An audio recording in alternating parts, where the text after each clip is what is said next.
We've got Dr. Hauerwas's keynote today. After the keynote, we have many parallel paper presentations to look forward to, and then we're going to have some more meet and greet breakouts. We've had a lot of really great participation and activities in this conference already so far. Last night, the brain death panel, we had the book talk from Dr. Kamosi, and we had the plenary address on xenotransplantation from Adam Amelia and Chuck yesterday as well. All were super great conversations. We're going to get all that up onto YouTube as soon as possible, so we'll look forward to sharing those recordings with you soon.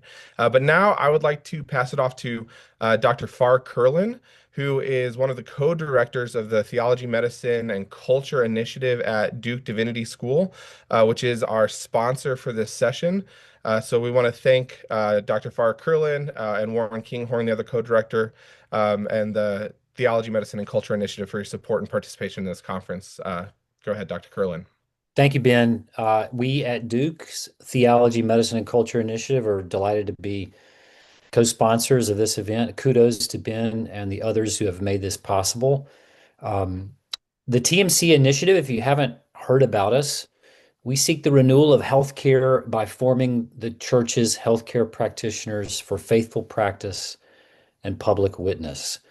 And I just want to briefly invite you uh, to consider either studying with us or encouraging those you know, and particularly I think about trainees, to consider studying with us.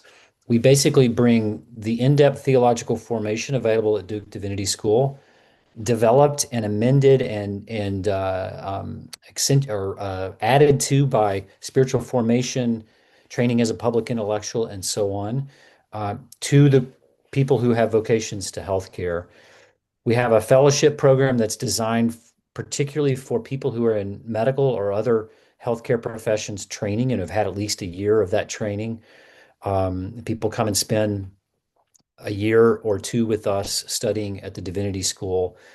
And we also have a hybrid program that's designed for healthcare practitioners to study without having to relocate to Durham, to study while they're able to continue their primary work within their vocation.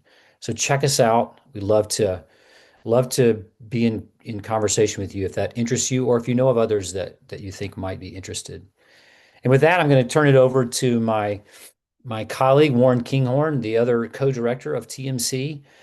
Warren is a psychiatrist and he is a theologian, trained at Duke years ago, and he's now the Esther Cauliflower Professor of the Practice and Pastoral Moral Theology at the Divinity School. And Warren will introduce our esteemed guest. Warren. Great. Thank you, Far, and thanks to the Society for Christian Bioethicists for inviting us to be part of this gathering. And I really appreciated what's happening in the conference so far. I'm Warren Kinghorn. As Far says, I'm a psychiatrist and theological ethicist at Duke University Medical Center and Duke Divinity School, and I'm co-director with Far at the Theology, Medicine, and Culture Initiative here at Duke. And it's my incredible pleasure to be joined today by Professor Stanley Hauerwas for a conversation about how his work over many decades might inform what Christians in bioethics should be about today. I'm going to say a little bit about Dr. Hauerwas, and then I'll introduce what we'll do in our session today. Dr. Hauerwas is a native of Texas, which he'll remind you at every opportunity, where he studied at Southwestern College before completing his graduate work at Yale. He taught at Augustana College in Illinois and for many years at Notre Dame before coming to Duke in 1984, where he's been a teacher and colleague of ours for many decades. In his career, he's written over 40 books and hundreds of articles, and for the past half century has been a central contributor to the recovery of character and virtue in Christian life, and contending tirelessly for the necessity of the church to embody a distinctive politics capable of sustaining virtues and practices that enable us to speak truthfully and to act faithfully, contending for the storied nature of our common life and the way that our truest stories are to be located within the story of Israel and Jesus and the church, contending for the call to nonviolence in a world of violence and war, contending for a Christian theology that's characterized primarily not by propositions, but by practices, not only by logic, but by liturgy and prayer, in which the truth that Jesus is Lord is not just proclaimed, but displayed in the practices of the faithful. And along the way, Dr. Hauerwas has contributed seminal work in what we would now call theological bioethics. Among many contributions, his 1986 book, Suffering Presence, was arguably the first work of Christian disability theology and continues to be widely influential for its account of suffering in the practice of medicine. His 1990 Naming the Silences, which some of you may know as God, Medicine, and Suffering, is a powerful meditation on the suffering of children. And a powerful argument against philosophical justifications of suffering and evil. But it's ironic, frankly, that he'd be speaking to a conference of the Society for Christian Bioethicists, because while there are many ways that Stanley would possibly describe himself as a Texan, as the son of a bricklayer, as a runner until his knees gave out, as an Anabaptist, Catholic, Anglican, Methodist, as a theologian, as a Christian, he's ever only reluctantly described himself as an ethicist of any sort, and never, as far as I know, as a bioethicist. And we'll explore that in some more detail today. So our session today is going to come in three parts. First, Stanley will read a brief recent reflection on the body and the practice of medicine that was first delivered as a response to the work of Jerry McKinney. Then I'll ask some broader questions about his life and his work. And finally, we'll all be able to engage in conversation together. Before I turn to Stanley for reading this piece, a brief word about the context of this brief paper that's titled Body Matters. In 1997, Jerry McKinney, who many of you know personally and certainly know of his work, published his book To Relieve the Human Condition, Bioethics, Technology, and the Body, in which he argues that modern medicine is captured by what he terms the Baconian project, with its twin Reformation-era affirmations that the creation, or nature, is given to humans for use and dominion, and that neighbor love, the relief of human suffering, is the highest ethical command. McKinney argues that this affirmation that it's good to use or to manipulate nature for the relief of human suffering, conjoined with the increasing presumption of inwardness and individual self-determination, has served as a powerful moral source, a kind of burner under the pot of the rise of modern biomedicine, with its focus on relieving the human condition of the whims of fortune and the bonds of natural necessity, perhaps on the horizon, even with the hope of delivering us in some way from death itself. In bioethics, what McKinney calls standard bioethics, McKinney charges, has too often served not as a break to this technological utopianism of biomedicine, but as a lubricant and enabler of it. Enabling biomedicine under the guise of autonomy and choice to facilitate the expansion of biomedicine, while incapable of asking broader moral questions about biomedicine's limits and at crucial points to be able to say no or why. In the context of his argument, McKinney engages Stanley Hauerwas's claim, made in Suffering Presence a decade earlier, that medicine is best understood not as a technical practice, but as a moral art that's directed not at technological domination of the body, but by the capacity to sustain the practices of the care of the sick, even when cure is not possible. So with that introduction of Professor Hauerwas and of some of the work to which he's responding, I'll invite you, Stanley, to read this piece. Well, let me first thank Warren for facilitating this in a way that I would never have been able to negotiate the technical possibilities that are present. So, as to Warren, if anything good comes from this. In other words, any tech problems in this presentation are my responsibility, not Stanley's. That's true. Well, thank you. Yeah. I turned 85 recently. I've said and written a great deal in the time I've been given. I'm not sure I have anything new to say. I'm not even sure I know what I have said. And I'm not sure what I've said has led me to revisit and have said I'm now writing, I did write a book called A Biography of Books because I wanted to remind myself how one book that I wrote led to another book. I hope by showing the connections, I will be better able to understand what I have written.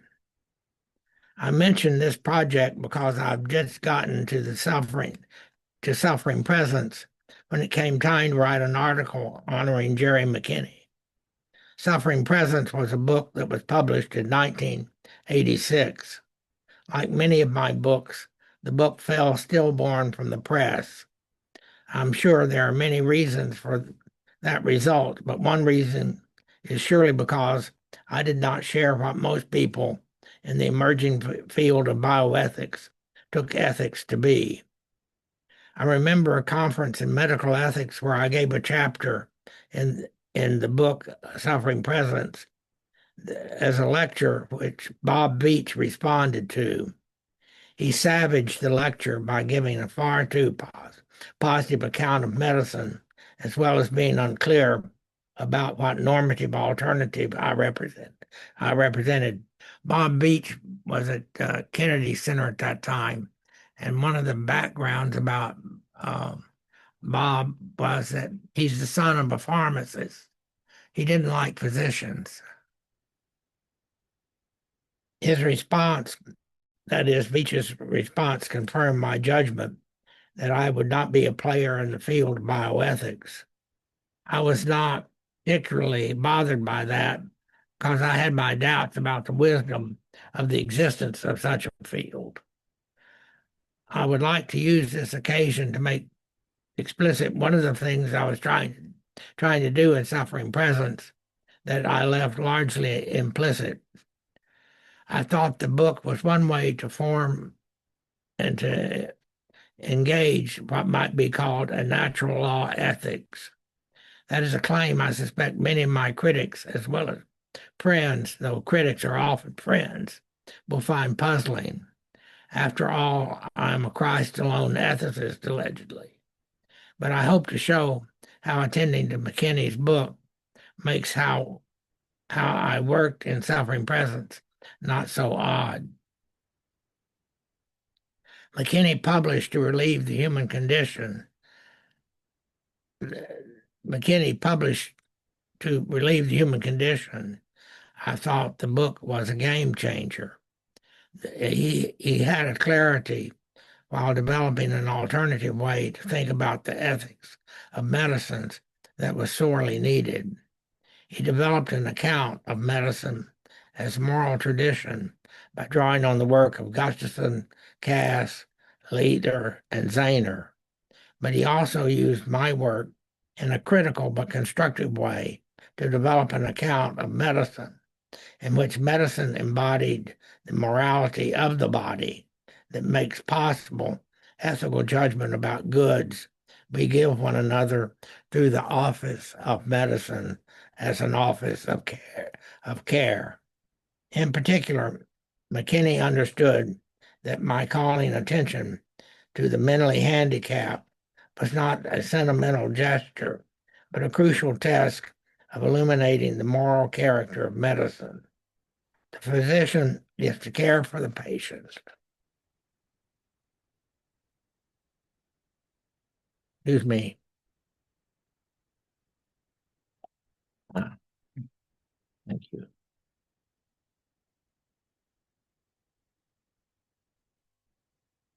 The physician is to care for the patient, even when they cannot cure, is a commitment at the heart of medicine.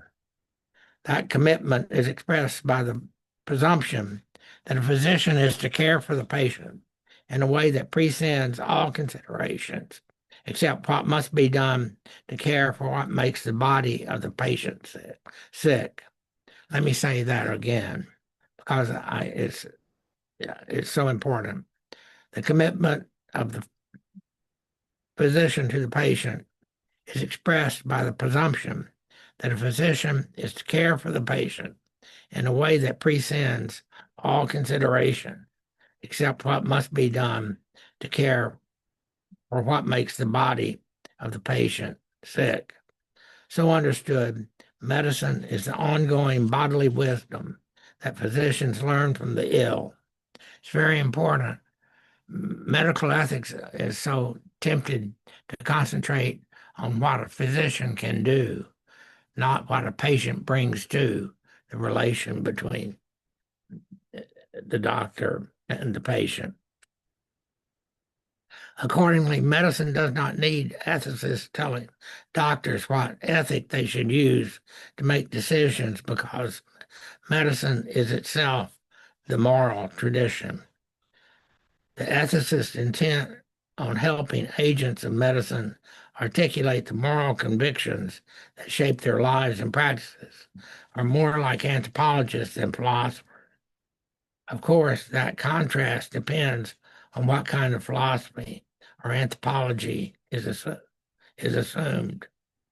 McKinney worried that my account of medicine as a moral tradition may not attend to the perversion of medicine by technological utopianism.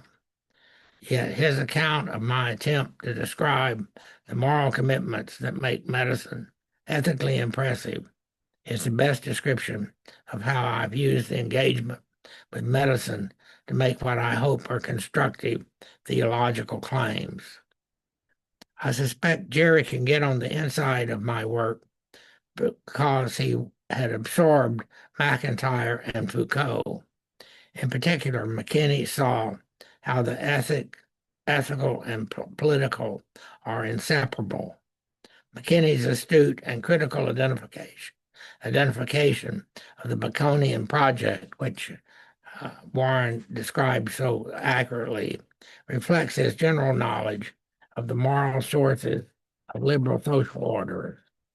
The project to eliminate suffering and to expand the realm of human choice are the conditions necessary to legitimate liberal regimes.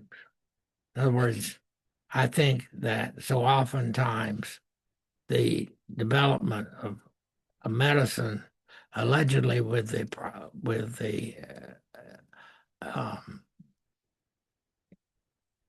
develop a medicine allegedly with the project of getting us out of life alive, is a way that we use to say we got to believe that we live in a better world because we produce such impressive medical technologies. In other words, medicine has become the legitimating form for our lives, as otherwise our lives make no sense at all. I suspect Jerry learned from Foucault that the liberal attempt to expand the realm of freedom results in a form of self-inflicted slavery. McKinney's account and the use of Foucault is a masterpiece of making sense of that profound but elusive mind called Foucault. Yet he quite rightly draws on Foucault to illumine how my account of medicine entails a politics that makes the church an afterthought. Some may wonder why I never responded to Jerry's book, in particular his criticisms of my account of medicine. After all, he made the criticism of my work that I could have tried to answer. After providing an insightful account of what I've tried to do, not only about medicine, but in general, McKinney raised three critical questions. He suggested, one, that I provide a far too uncritical account of modern medicine. Secondly, my church must actually exist. And three, what I really have not freed myself about is theodical accounts of pointless suffering. The last criticism, I think, the most important, because it goes to the heart of the matter. The heart of the matter turns out to be the body, which is not surprising if you remember, the heart is flesh. The point about pointless suffering I developed in naming the silences, in naming the silences, to argue that the presumption that all suffering is pointless legitimates something like what McKinney calls the Baconian project. By arguing that our bodies are gifts that make possible purposes that make suffering bearable is how we discovered the shared moral insights associated with accepting one another's limits. I should like to think that that emphasis is a move that McKinney and I share. Put simply, we both think the body matters. I not only think the body matters, I believe we are our bodies that makes instrumental accounts of the body profoundly misleading. Wittgenstein's comment, the body is the best picture of the soul. We do not have bodies, we are bodies. Suffering presence was my attempt to give an account of the body as the source of that which makes the conditional necessary for the discovery of the goods. From my perspective, the challenge of how one avoids abstract natural law theories in the interest of substantial moral judgments is at the heart of it. When natural law is so understood, that is, as universals that are somehow known without moral reflection, when natural law is so understood, physicians become moral technicians who act on principles that are derived from some general presumptions that are thought to be unavoidable. What is lost is the habituation of the body by diverse practices that make us who we are. These practices are the habits that have been learned from the care of one another through the office of medicine. And medicine is, when rightly formed, an office. So understood, medicine is a practice that reflects the limits and possibilities of our body. To be sure, what those legitimated to intervene in another's body do so, as we're caring for the body, but the caring for another body demands some form of permission exists to authorize such interventions. From this perspective, medicine represents the ongoing historical tradition of the care for the body that has been learned and passed from one generation to the next. In short, medicine as a moral enterprise can be understood as the way a natural law is made historically concrete. Because our bodies receive their shape differently depending on what histories we discover is living through us, we should not be surprised that medicine differs from one context to another. This is not a formula for relativism, but the exact opposite is the case, though we cannot deny that the existence of a natural law is so understood means we discover good and bad ways to stay healthy through the power we give one another. In other words, there are arguments possible between different medical traditions that may not be able to be resolved at the same time of the conflict between the traditions. McKinney, I think, will be in agreement with some of what I'm trying to suggest about the significance of the body for the discovery of the goods that shape our moral commitments we call medicine. As I suggested above, I think this can be an exemplification of what in the tradition has been called natural law. I have no great stake in the word natural as long as that word is not used to avoid the importance of the everyday care of one another. In his lovely book, Attending Others, A Doctor's Education in Bodies and Words, Brian Bolt observes, physicians work with bodies, lives both, until both are perfectly understood. That at once indicates why medicine is an art, requiring the judgments about matters that can be other. Doctors, health workers have to make judgments about suffering bodies under conditions of uncertainty. Practicing the best medicine we know, a physician can hurt a patient. The body matters, but the matter that matters makes us people with a common life that can sustain those who take the risk of practicing the care of others through what is called medicine. We cannot forget the lesson McKinney so urgently teaches us.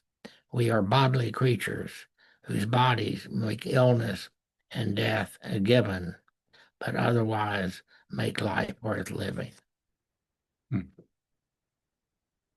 Thank you very much. Thank you. I'm gonna give you a chance to catch your breath and get a sip of water if you want to. I'm now going to ask Dr. Hauerwas a few questions to lead us into our conversation with each other. Stanley, I want to ask you more about medicine as a moral tradition. But I first just want to acknowledge that you were around at the very beginning of the field that we now call bioethics. And so before we get into some of the substance of what you are describing today, I wonder if you could just tell us something about your experiences then. Like, how were you first connected to ethical work around medicine and healthcare, and what did you learn? Well, first of all, we must never forget the name Paul Ramsey.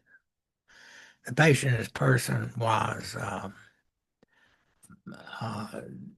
Paul's intervention into the medical world through the involvement of the Shrivers, who had been convinced that work needed to be done in medicine by Andre Helligers. Andre Helligers was a sheep physiologist. I don't know if many people knew that, but he had research working on how oxygen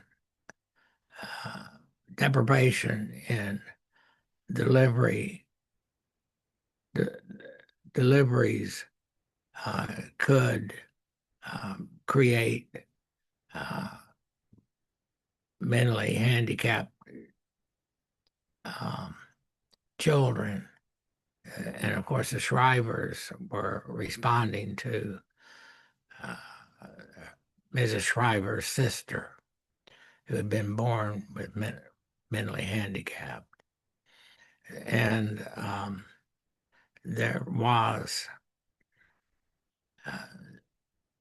Andre convinced Mrs. Shriver to fund a big event on a case that had come up, I believe, at Hopkins of a infant born with a disability, duodenal aphasia, I think, and it would starve to death if the anomaly wasn't operated on. The mother had been and was a nurse, and when they asked her for permission to do the operation, she refused. And the child was pushed to the corner of the pediatric ICU and starved to death for 14 days. there was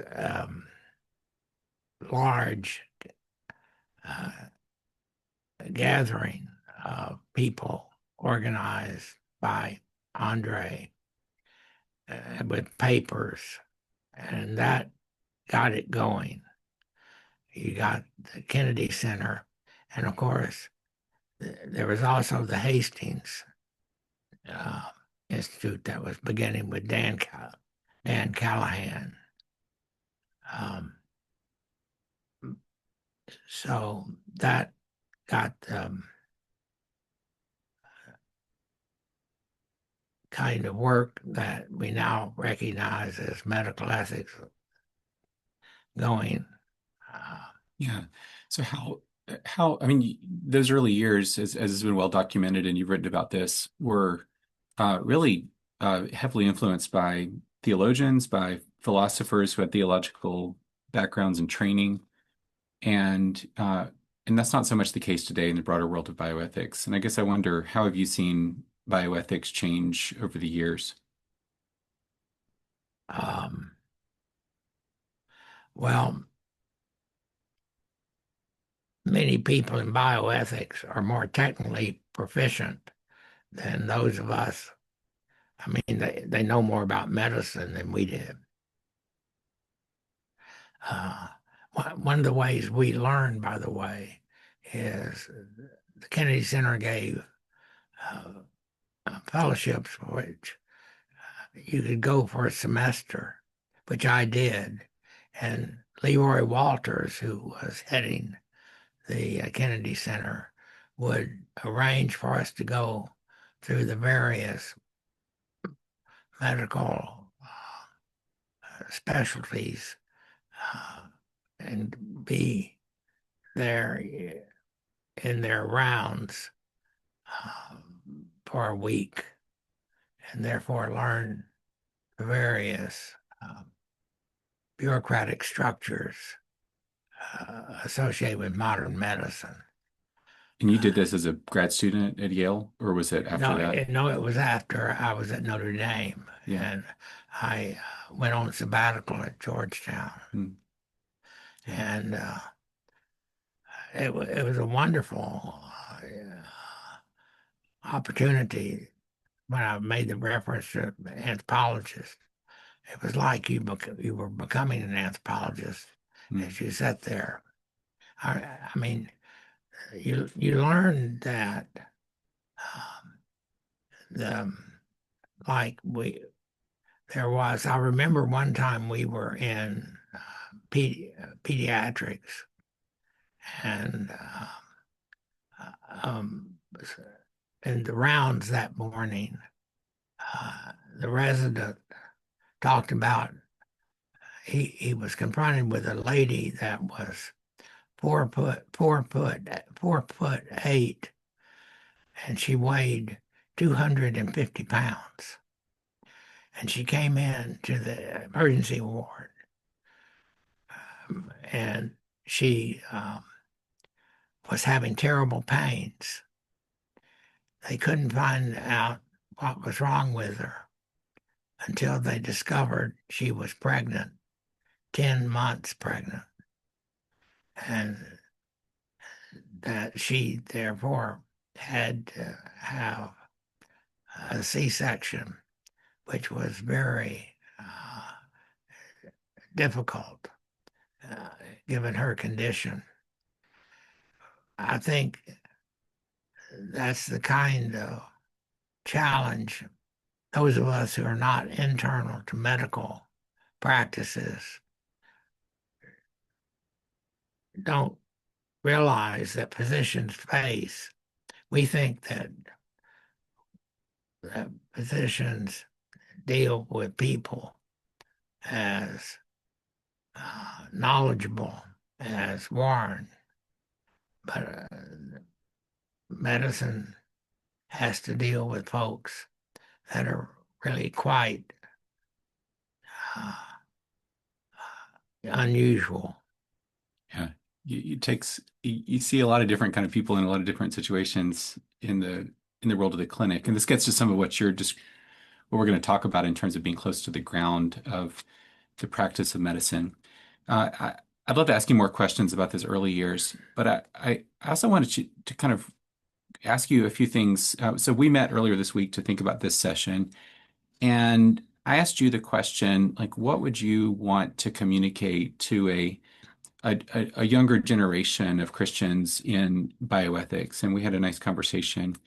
And I wanted to ask you you gave me five answers, and I want to ask you about those in turn because I think that they're worth repeating, and I myself would like to hear you say more about them. So in response to this question, like what would you like to communicate to a younger generation of Christians and bioethicists? The first thing you said to me was read theology that isn't determined by what you mean by medical ethics. And I just wonder if you could say more about that.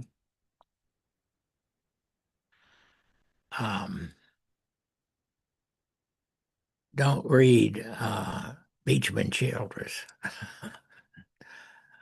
That's a good recommendation. That And you say this as a friend of Jim Childress, I know. Jim Childress Yeah. is one of my oldest friends. And Tom Beacham and I grew up together in close to the same area in Dallas. But physicians love to think of the typology, utilitarianism, deontology, and oh yes, we might think about virtue somewhere down the line. What I think that fails to do is it gives justificatory concepts that fail to be elucidated by the actual practice of care of another human being when that care in itself may be problematic. So focus on the practice, not just on the thought. So why did you tell me that Christians in bioethics should read theology that is more than just like theological bioethics? You specifically said people need to read Barth, but you can kind of, frame that however you want. I want to know first of all, there's not that much theological reflection that creates the perspectives on medical care that makes it part of what it means to be a human being that is capable of being graced by the love of God.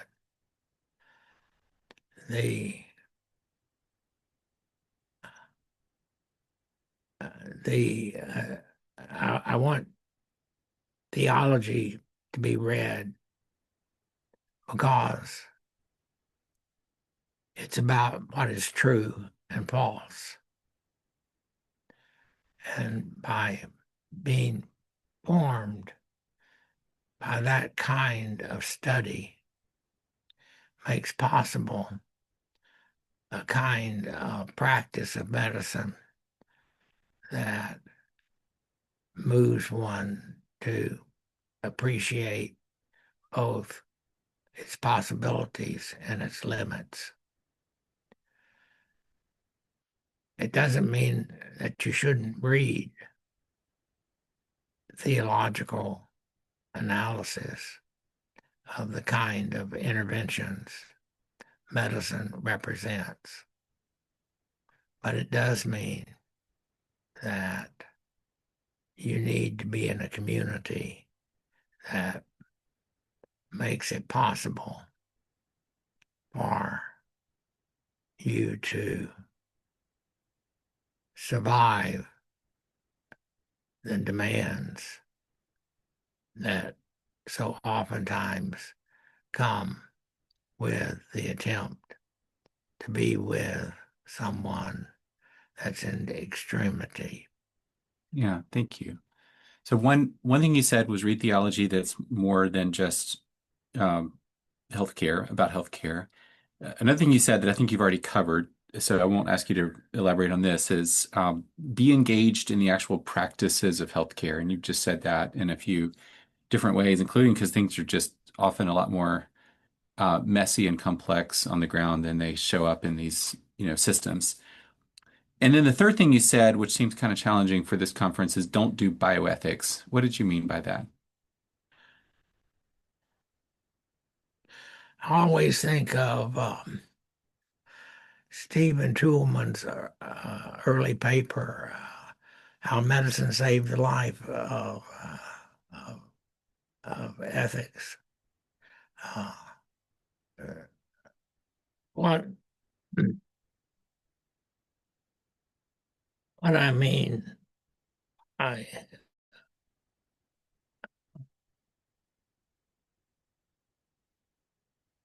working as people in um,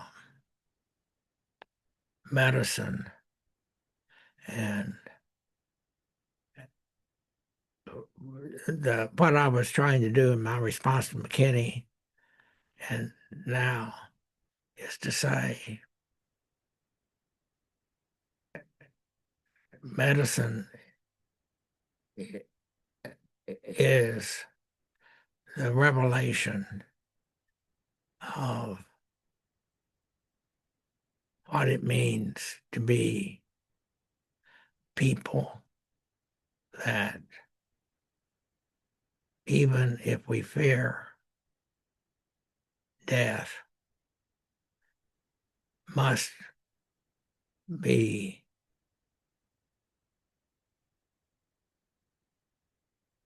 possible to be present to the dying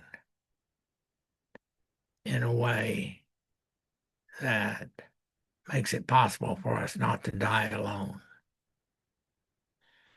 So what I'm trying to suggest is through the exemplification of what it means to be present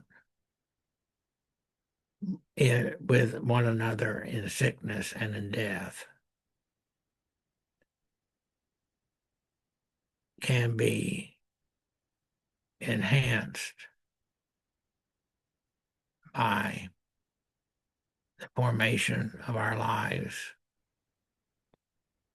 with the virtues that are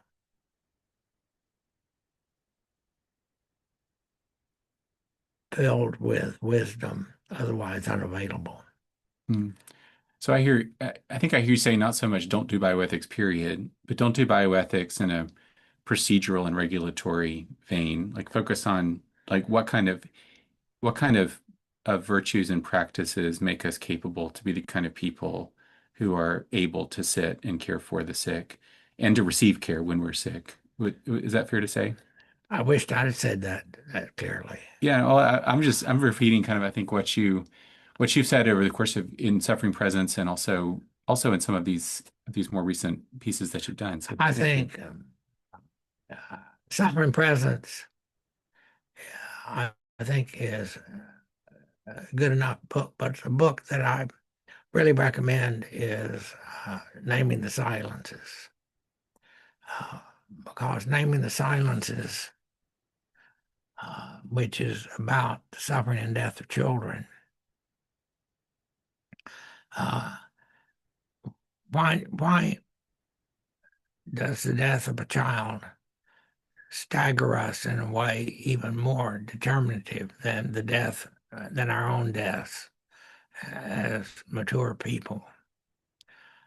Because we think a child didn't have a life. They didn't get to grow up. But that's a condition for all people.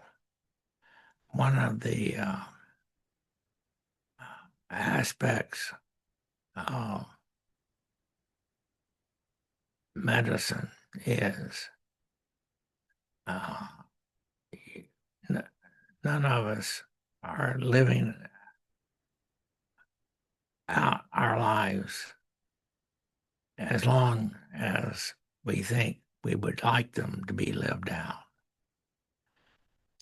And what that means is that our lives somehow lack the complete narrative display that is so important. One of the moves that I have made over the years is to direct attention to the narrative character of our characters in a way that what we want medicine to do is to make it possible for us to live longer than our habits that make narratives possible of our so living do that kind of work.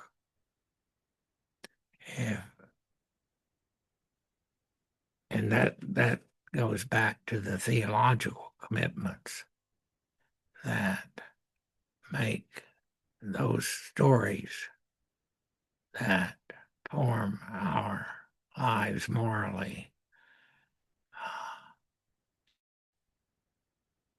actual. Yeah. And this gets to, so of those 5 things that you told me the other day that I thought were so helpful, one was read theology that isn't determined by what you mean by medical ethics. Another was be engaged in the actual practice of healthcare in some way. Another was don't do bioethics. We just talked about that. A fourth was know something about the history of medicine and how novel modern biomedicine is, and how, in some ways, it's a revolution compared to how Christians have cared for the sick over the centuries. But the fifth you said, and I want to ask you about this, is, and this gets to what you were just describing, is don't be afraid of your particularity. I guess could you comment on that? Like how can Christians bring ourselves to the work of healthcare in our particularity, including, various ways in which we inhabit particular places within the church? How do you produce physicians that after the attempt to understand what is going wrong with a person when they are when the person then asks the doctor, "What's wrong with me?" and the physician has to say, "I don't have the slightest idea. You're really sick, and there's no way we're going to get to it." How to produce that kind of avowal in a way that the patient can say to the doctor, "Well, thanks for trying." It, it, it seems to me that it's another way of saying that the challenge is for patient and physician to know how to speak to one another truthfully. Of course, that's just another way of saying one of the challenges we all face in terms of illness or not illness is how to speak to one another in truthful speech. And that kind of work depends on a shared narrative and shared community that makes the narrative work for us to, across time, uh, be able to create social relations in which we are able to live through tragedy without telling ourselves and others lies. Yeah. I know as a psychiatrist, your work has been a lot to me, and you have a in Suffering Presence in a couple of the early chapters, you argue that something like that the medicine is constituted by the capacity of those in healthcare to be present to the sick, no matter what, and that something like a church is needed to sustain those practices. And I've always thought you don't say specifically that the church is needed, but something like a church is needed to sustain the possibility of those kinds of practices. And I know I think a lot. As you know, I'm an outpatient psychiatrist in the VA system. A lot of my patients have chronic issues that are not fixable quickly, not through medications or through any one intervention. So the capacity to be able to sit with somebody and to say, what you're dealing with are long-term issues that have come to be over a long period of time. There's not any one particular thing that I can do that is going to fix you or to immediately, deliver you from all of these challenges, but I will promise to walk with you and not to abandon you in this particular time. That feels really important to me, and it feels important to have a kind of set of frameworks and a narrative to help to sustain what it means to be present in those ways. Um, I wonder if I want to ask you a couple of things before we open it up to the audience to be able to ask questions directly. Um, you talk in the paper that you just read and in your other work about like what is the body, and it's clear that the body is not just a collection of organs, not just a mechanism. But you talk a lot about the storied body. Like, what does it mean for us to encounter our bodies as already constituted by the stories that surround us? And I wondered if you could talk more about that sense of how narrative determines in some ways how we engage and encounter ourselves as bodies. Well, of course, I make much of being a Texan. What's good about being a Texan is you don't get to choose it. You just wake up one morning and there you are. Uh, how um, how we negotiate our lives through the particularities that Beckett is a mystery to know how to say it without um, creating self-deceptive uh,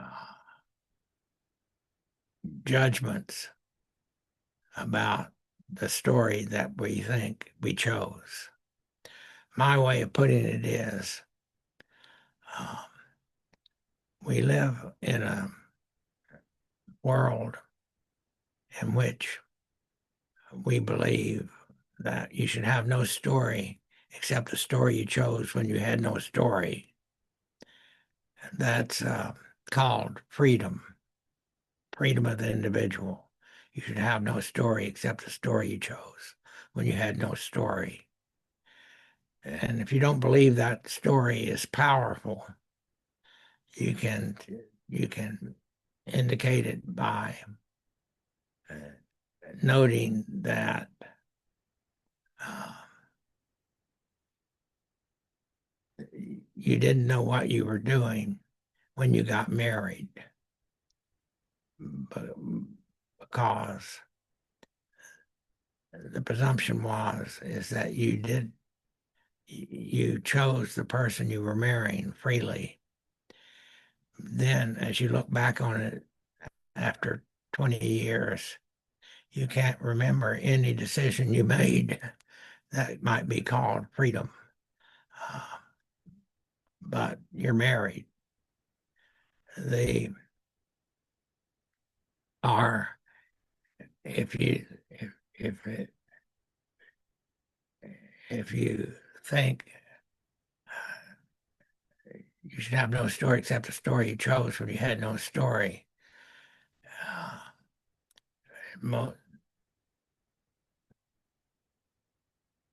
How do you account for having children? Was that a free decision? Who knows? You discover that it's a radical project once you get into it. And you've been given a gift, and the gift is learning that the story that you should have no story except the story you chose when you had no story turns out not to be a story that's livable. So, though, that's Yeah, so we find ourselves constituted in stories. We're not those who had no story until the story we chose, and we had no story. And as Christians, we find ourselves inside the story of Israel and Jesus in the church. Let me ask you one more question before we turn it over to the group, and I'd invite all of you on the call to be thinking of questions that you'd like to ask, and Ben will be organizing that, and you'll have a chance to ask questions directly. I want to come back to this question of what kind of a community is needed to sustain the practice of medicine or the broader practices of healthcare. And I mean, I mentioned that one of those quotes in Suffering Presence. You also say at one point that medicine as a profession can only exist when it's supported by a community that has a commitment to care even in the face of death. I heard part of Charlie Camosi's plenary to this conference yesterday when he's talking about the challenge of physician-assisted death in many U.S. states and in Canada and in parts of Europe. And it seems like the medicine's commitment to support life and to care for those that are dying without inflicting death is something that's increasingly not to be taken for granted. So I guess I wonder if you could comment on what kind of community does the church need to be to support clinicians to care for patients who live in and as bodies who are destined for death, uh, without being complicit in narratives that might actually be, counter um, to honoring the dignity of human beings as creatures of God.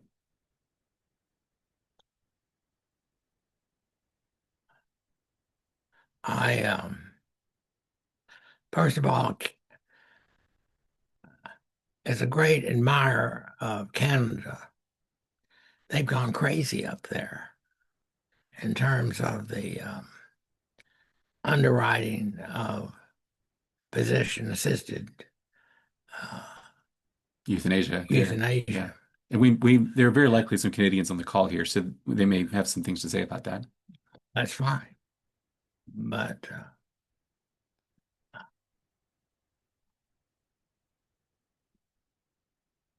what I think this will sound crazy, but I think what is needed is prayer. I think a community that knows how to pray together um, when we're, I mean, when we're ill, when we're in pain. Pain in particular is a extraordinary challenge to learn to live with. And how to be present to people in pain is a calling that some learn through prayer. And I think that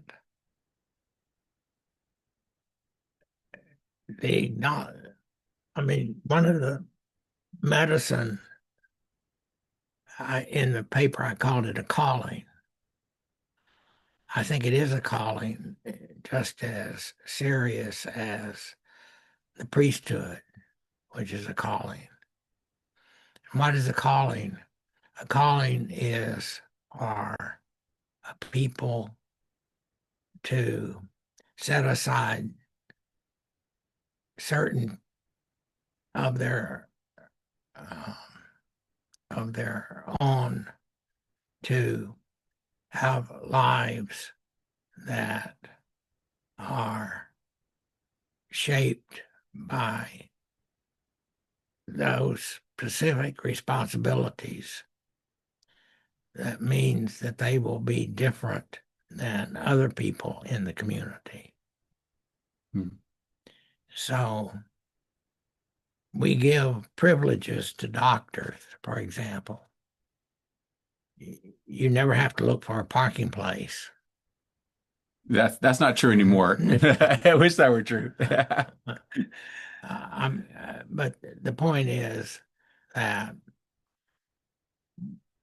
good communities discover that certain things are needed to be the kind of community that their narrative commits them to, in a way that those that are called to those responsibilities are at once given certain privileges and also have responsibilities expected of them to be fulfilled. That is because of the calling that they've been invited to take up. Yeah. Thank you. That's a good note to transition to broader questions on it. Your comment about prayer reminds me in a chapter that I think appeared in Approaching the End that you wrote with Jerry McKinney, that where the Book of Common Prayer and its prayer for the sick in one of the versions says, if I am to do nothing, let me do it gallantly. Book of Common Prayer. Yeah. So like how to think about what does it mean to be the kind of people who, when we're called in sickness to do nothing, can do it gallantly. That requires a particular kind of virtue formation, frankly, and moral formation. Let's turn. By the way, I forgot to say this at the beginning, but I mentioned Dr. Hauerwas has published over 40 books, and there's one that just came out that I just read this week and really enjoyed. It's called Remembering a Biography of Books. That's like it's a basically your account of thinking through what you've written over the last 50 years. And do you want to say anything about this book? Because I found it a really helpful kind of thinking with you about how your work has developed over time. Buy it.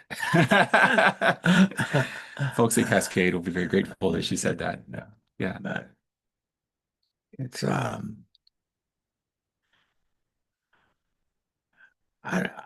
I was just doing it to give myself something to do, and some students and friends would read part of it and say, you need to publish this or that. And I was resisting that, but there it is. It's out. It's out. You can't take it back now. It's out now. Yeah, fair enough. Let's open it up to questions and thoughts and comments from the assembled group. And Ben, I'll look to you to um, spotlight folks as appropriate. Yeah, thank you, Dr. Hauerwas and Dr. Kinghorn.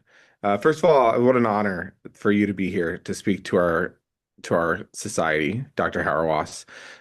You are a thinker who has written a lot on subjects that we all care very deeply about. And I wouldn't be surprised if everybody in this room had been touched by your theology in one way or another. And so it's just a great honor for you to be here and for you to be with us today. So go ahead if you have a question, raise your